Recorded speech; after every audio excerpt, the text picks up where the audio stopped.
How to send multiple photos on WhatsApp. Hi guys, this is Alana from Create Login and Delete. Let's get started. So first open the WhatsApp on your device and open up a conversation. So if you want to send multiple photos to save your time, all you have to do is tap on this pin icon, and from here you can select gallery.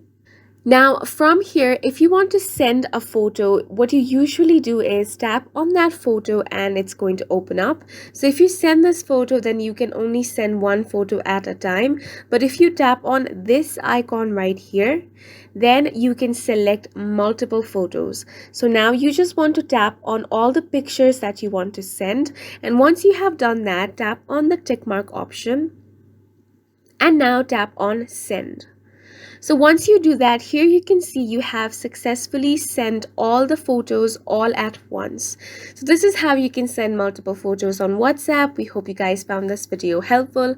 Please make sure to hit the like button and subscribe for more helpful tutorials.